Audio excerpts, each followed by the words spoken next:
चलता हूँ। GT road पर जब आप गाजियाबाद से बुलंदशहर अलीगढ़ की तरफ चलेंगे तो जीटी रोड पर ही बादलपुर गांव है और शहर के रोड के ठीक दूसरी तरफ है और व्यावसायिक केंद्र भी दूसरी तरफ खुले हुए हैं। मैं एक दूसरे जगह पे आ गया हूँ बादलपुर में, जहाँ कुछ लोग मेरे आने से पहले ताश खेल रहे थे समय बिताने के लिए। गांव और छोटे कस्बों में जो लोगों का सबसे प्रिय शगल है, तो वो ताश के पत्ते खेल रहे थे।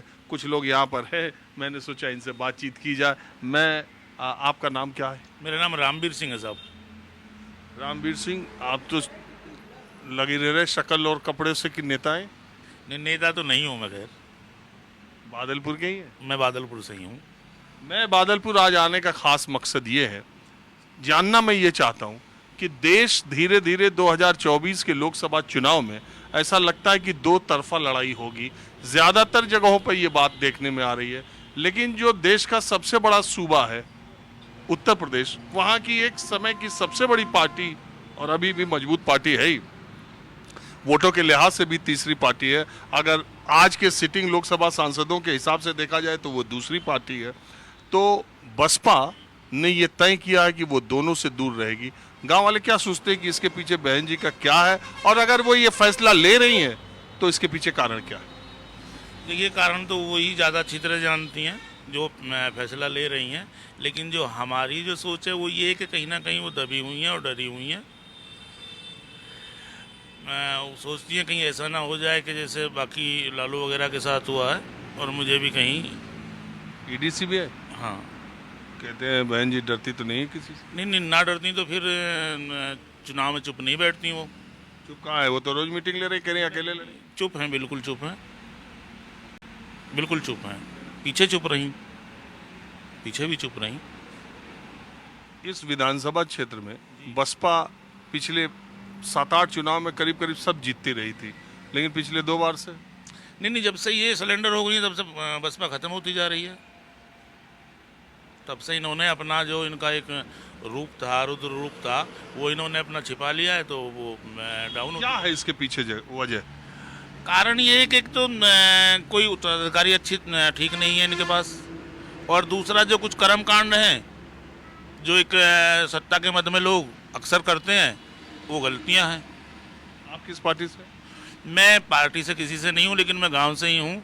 और बादलपुर के ही? जी, मैं बादलपुर से ही। आप उन्हीं के गांव में रह के ऐसी बात बोल रहे हैं, आपको लग नहीं रहा टीवी पर देखेंगे तो बोलेंगे ये क्या बोल जो रहा? सच्चाई है वो स्वयं बताइए। एक बात बताइए, जब उन्होंने ये कहा था सबसे पहले कि भाई मेरा जो उत्तराधिकारी होगा वो बाहर का होगा, आज उन्होंने भी अपने भतीजे को बना दिया जिसपे ABCD नहीं आती, राजनीति की ABCD नहीं आती। ख़त्म तो बसपा को स्वयं करना चाह रही हैं। क्यों? लेकिन कोई क्यों करना चाहेगा? जिस पार्टी की 4-4 बार सरकार, जो नेता 4-4 बार मुख्यमंत्री बनी, यहाँ तक कि शरद पवार की पार्टी में अभी विवाद चल रहा है। वहाँ एक नेता ने कहा कि मायावती ने अकेले दम पर उत्तर प्रदेश में सरकार बना दी, शरद पवार तो कभी अकेले दम। वो जो समय था वो निकल गया। इन्होंने जो सत्ता के मद में यहाँ क्षेत्र को या अदर जगह भी जो इन्होंने कर्म किए हैं ना, इन्होंने और इनके सिप्पे सिलारों ने। आप सत्ता का मत कह रहे हैं, बहुत लोग कह रहे हैं कि मायावती ने, आप लखनऊ एयरपोर्ट पर उतरिए, गोमती नगर तक जाइए, केवल मायावती का काम दिखाई देता। आप नोएडा आइए, केवल मायावती का काम दिखाई देता। नहीं, काम दिखाई देता है, लेकिन वो काम किस काम का है जिसमें आम जनता पिस जाए? जो काम है वो आम जनता का नहीं है। आम जनता का तो व्यापार से संबंधित हो, ज़मीन जायदाद जो अखबार हो रही है उसका सही उचित रेट दिया जाए, ये जनता के लिए है।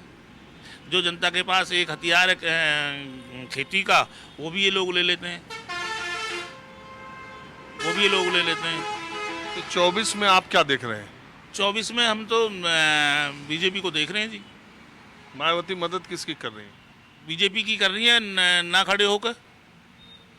खड़ी तो हो रही है। वो कोई खड़ा होना नहीं है, अब तो बैठी हुई हैं, अब नहीं खड़ी हुई। खड़ा होना नहीं है उनके बस की। उन्होंने जो उत्तराधिकारी चुन लिया है वही सबसे बड़ा अपने लिए उन्होंने एक कब्र खोदने का काम कर लिया है। आप क्या मानते हैं? ये जो भैया मानते हैं वो ये हाँ? जो भैया कह रहे हैं वही बात है। अरे भैया कह रहे हैं, इन्हीं के यहाँ काम करते हो क्या? नहीं, इन्हीं के यहाँ काम नहीं करते, मैं भी बादलपुर से ही हूँ। तो भैया कोई क्या जो कह रहे हैं वो सब सच है? बिल्कुल सच है। कैसे सच है? मायावती ने काम नहीं किया बादलपुर के लिए, यहाँ के लोगों को नौकरी नहीं दिलवाई। कुछ भी नहीं किसी एक बंदे को भी खड़ा कर दो कि इसे नौकरी लगी है, किसी का कुछ भी नहीं किया। हमारे यहाँ ये गेस्ट हाउस में ज़मीन थी, ज़मीन ही हमारे वो 1,01,000 रुपये बीघे ले ली हमारी। बताओ क्या रेट है। नहीं, ओनली 101 रुपये उससे है। अच्छा, आपको लगता है कि वो उत्तर प्रदेश की मुख्यमंत्री या देश की प्रधानमंत्री बन सकती है? नहीं, कभी भी नहीं, कभी भी नहीं बन सकती। अब तो वो ख़त्म ही होती जा रही है पार्टी यहाँ से। क्यों? बस उनके कार्यक्रमों पे हो रही है ख़त्म हो रही है। अरे अभी तो अखिलेश से हाथ मिलाया था तो अखिलेश से ज्यादा लोकसभा जीत ली थी। वो अखिलेश की वजह से ही जीत गए, अपने वोट ट्रांसफ़र नहीं करे, उसके ट्रांसफ़र करा ली। वो तो कहती है मेरे ट्रांसफर हो जाते हैं, उनके नहीं। ऐसा कुछ नहीं है, उसकी ट्रांसफ़र हुई थी, मायावती की कोई ट्रांसफ़र नहीं हुई। अब तो ऑलरेडी हरिजन भी बहुत ज़्यादा बीजेपी के साथ में आ लिए हैं। क्यों? बस वो मायावती बहन जी से नाराज़ हैं, उन्होंने किया ही क्या है। 14% वोट तो पा रही है। पा रही हैं, बस जैसे भी पा रही हैं वो उन्हें पता है। और आप क्या मानते हैं भाई साहब? हाँ जी,